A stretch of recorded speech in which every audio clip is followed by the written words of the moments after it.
اور آج اندازہ نہیں ہے ہم کو کہ جس کی بیٹیاں گھر کی دہلیز پہ جوان، اس کی زندگی کتنی کٹھن گزر رہی ہے۔ کوٹھے تے چڑھ ویخ فریدا تے کر کر بلدی اگ، میں جاتا دل دکھی میرا پر دکھی سارا جگ۔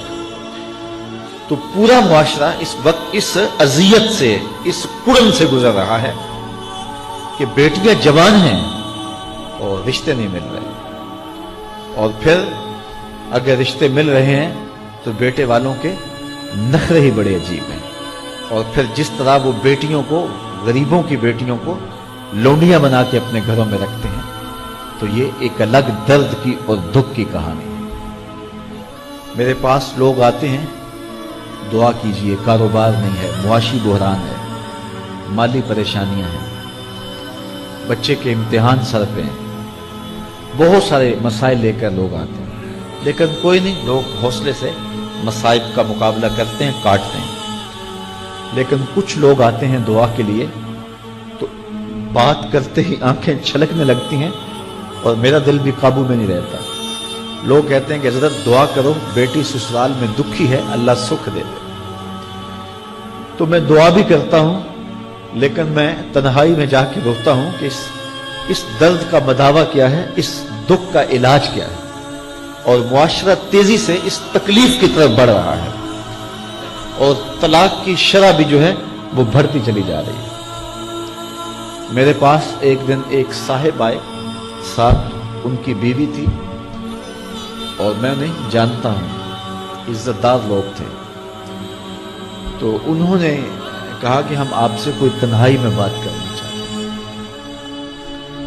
تو ان کے اپنے عزیز تھے، بیٹیاں اس شخص کی زیادہ ہیں، اپنے عزیزوں میں شادی کر دی۔ تو اس وقت انہوں نے طے کر لیا کہ کوئی بات نہیں، ہم جہیز نہیں دیتے۔ لیکن وہ باپ بلک بلک کے مجھے کہہ رہا تھا کہ کتنے دنوں سے میری بیٹی گھر آ کے بیٹھی ہوئی ہے، اور وہ کہتے ہیں کہ اتنی دیر واپس نہ آنا جب تک تیرا جہیز پورا نہیں ہو جائے گا۔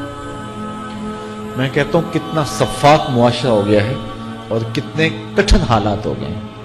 تو جب معاشرہ اس کیفیت میں چلے جائے تو پھر انارکی پھیلتی ہے اور معاشرے پھر قائم نہیں رہتے۔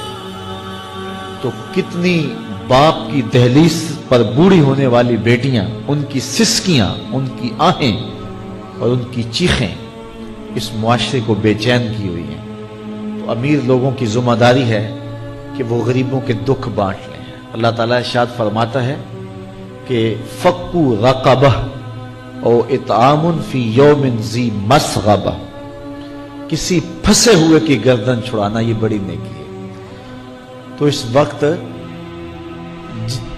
غریب کی بیٹیوں کا رشتہ کوئی قبول نہیں کرتا۔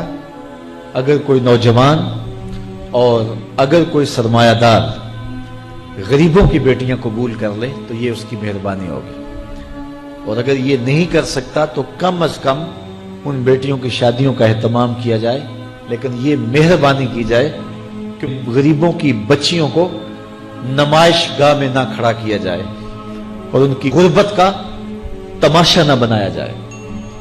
رات کی تنہائی میں ان کے ماں باپ کی خدمت کی جائے تاکہ وہ اپنی بیٹیوں کو عزت سے اٹھا سکیں۔ میرے حضور نے ارشاد فرمایا وَرَجُلٌ تَصَدَّقَ بِصَدَقَةٍ فَأَخْفَاهَا حَتَّى لَا تَعْلَمَ شِمَالُهُ مَا تُنْفِقُ يَمِينُهُ، جس شخص نے تنہائی میں خیرات کی کہ دائیں ہاتھ نے جو خرچ کیا بائیں کو پتہ بھی نہ چلا، قیامت کے دن جب کوئی سایہ نہیں ہوگا اللہ اس شخص کو اپنے عرش کا ٹھنڈا سایہ عطا فرمائے۔